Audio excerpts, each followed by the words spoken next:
प्रतिबद्ध है देश के प्रति कि उसे जवाब देना पड़ेगा कि हिडेनबर्ग की रिपोर्ट में क्या सच्चाई है। जहां हमारे किसानों ने 2014 में ये आस जागी थी हमारे किसानों की कि ये आप लोगों ने विश्वास दिलाया था कि उनकी आय 2022 तक दुगनी हो जाएगी।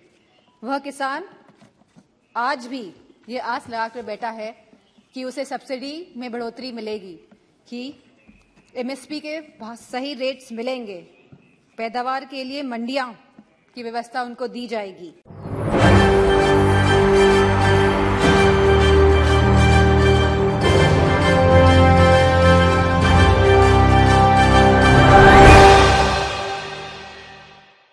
डिम्पल यादव जब सदन में पहुंचती हैं तो बहुत बड़े बड़े सवाल खड़े कर देती हैं। पीठासीन अधिकारी भी चौंक जाते हैं और कहीं ना कहीं उत्तर प्रदेश में जो काम चल रहे हैं उनको लेकर जो है पीठासीन अधिकारी के पास अपनी बात को रखती हैं। नमस्कार, आपके साथ मैं हूं ऋतिक सविता। स्वागत है आपका SPN 9 न्यूज में। दर्शकों, आपको बता दें कि डिम्पल यादव जो मैनपुरी से सांसद हैं वो संसद में पहुंचती हैं तो अपने सवालों को लेकर जाती हैं। हालांकि ये वीडियो पुराना है, लेकिन इस वीडियो में साफ तौर पर ये भूमिका निभाती हुई नजर आ रही है कि समाजवादी पार्टी ने एक बेहतरीन चेहरा मैनपुरी के लिए दिया है। यहाँ पर डिम्पल यादव ने बहुत कुछ कह दिया है और इस बहुत कुछ में बहुत सारे सवाल योगी आदित्यनाथ पर सीधे तौर पर लगते हुए नजर आते हैं। पहले आप इस वीडियो को सुनिए। जहां राष्ट्र की विविधता और अधिक उज्जवल होने की बात कही गई है, वहीं देश की एकता मजबूत और अटल होने की भी बात करी गई है।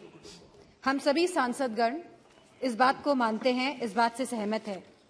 लेकिन लगभग एक दशक से जिस विश्वास के साथ देशवासियों ने 2 बार एक स्थिर सरकार चुनी है, जहां आत्मनिर्भर बनने की बात कही गई है, जहां भ्रष्टाचार मुक्त होने की बात कही गई है, जहां स्मार्ट सिटी की बात कही गई है, जहां कालाधन वापस लाने की बात कही गई है, वहीं आज हमारे समक्ष हिडेनबर्ग की भी रिपोर्ट आई है, जहां मैं समझती हूं कि सरकार प्रतिबद्ध है देश के प्रति कि उसे जवाब देना पड़ेगा कि हिडेनबर्ग की रिपोर्ट में क्या सच्चाई है।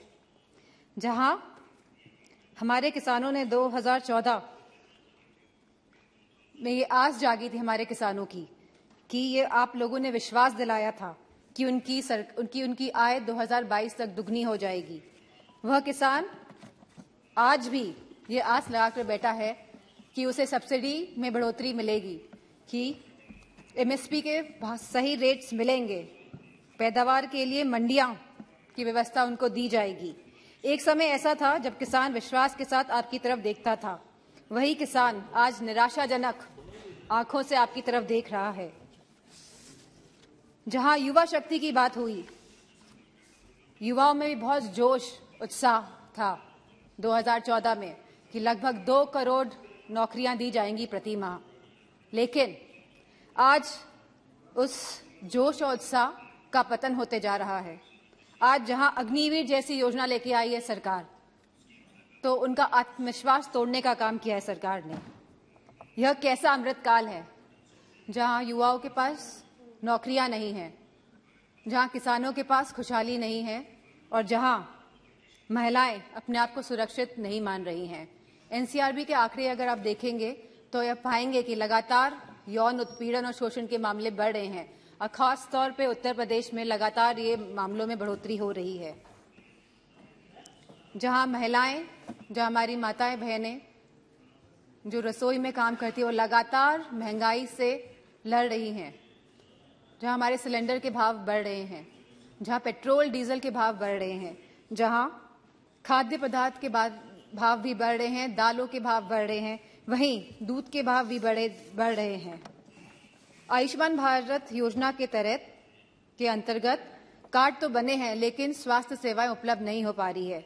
और जैसा कि दानिश सर ने कहा कि डॉक्टर नहीं है अस्पतालों में, और यूपी में गोरखपुर और रायबरेली में जहां एम्स हैं वहां पे भी सहूलियतें नहीं मिल पा रही हैं क्योंकि डॉक्टर की सुविधा नहीं है, डॉक्टर की कमी है। मेक इन इंडिया के अंतर्गत सरकार कई करोड़ों रुपए खर्च कर रही है जहां प्रचार में, वहीं उत्तर प्रदेश में एक भी बड़ा कारखाना नहीं लगा है। छोटे उद्योग की हालत हम सभी जानते हैं कि वह बंदी के कगार पर है। वहीं सरकार लगातार आयात को बढ़ावा देकर अपने कुछ पूंजीपति दोस्तों को, अपने कुछ पूंजीपति मित्रों को आगे बढ़ाने का काम कर रही है। जीएसटी के नाम पर जहां बड़े बड़े उद्योगपतियों पे ईडी, सीबीआई और पॉलिटिशियंस पे भी छापे मारे जा रहे हैं, वहीं जीएसटी के नाम पर छोटे व्यापारियों को भी तंग किया जा रहा है। वहां पे भी लगातार छापेमारी की जा रही है। इन्वेस्टमेंट और इनोवेशन के नाम पर जहां पे लगातार एमओयू साइन हुए जा रहे हैं, करोड़ों करोड़ रुपए के एमओयू साइन हो रहे हैं स्पीकर सर, लेकिन एक भी इन्वेस्टमेंट धरातल पे नहीं उतर रहा है।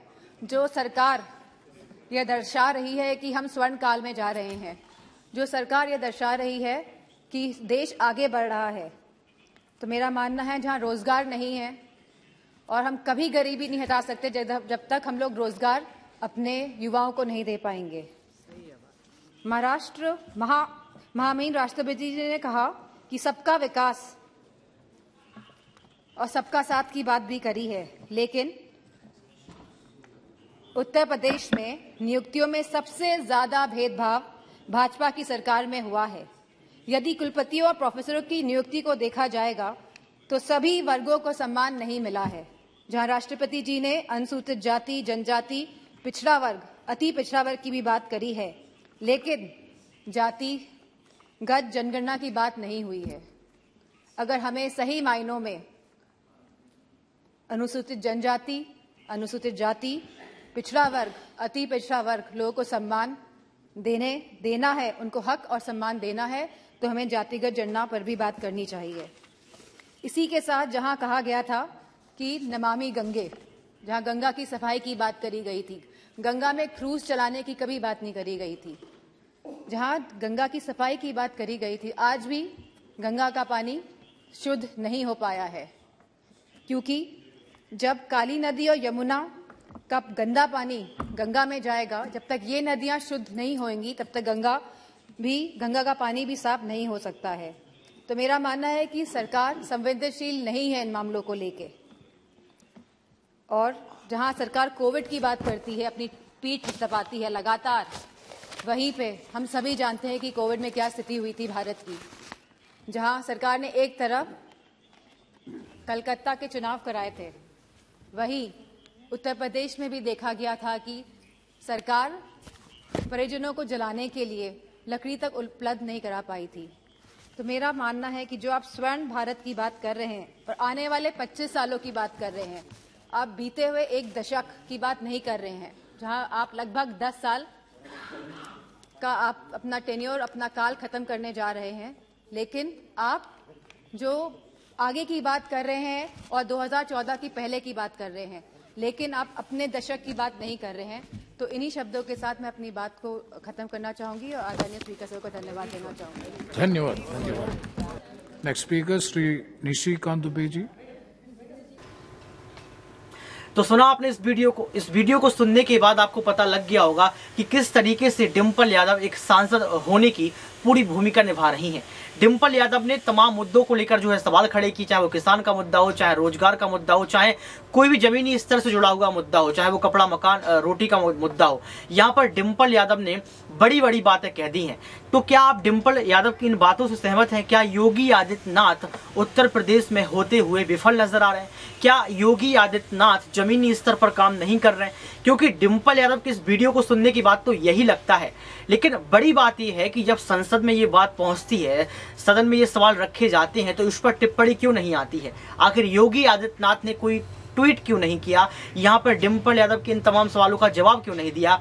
दर्शकों, आप डिंपल यादव की इनकी बातों से कितना सहमत हैं कमेंट बॉक्स में जरूर बताएं, और ये भी बताएं कि क्या योगी आदित्यनाथ अब सक्रिय हो जाएंगे। आज के इस खास प्रोग्राम में बस इतना ही। देखते रहिए SPN9 न्यूज।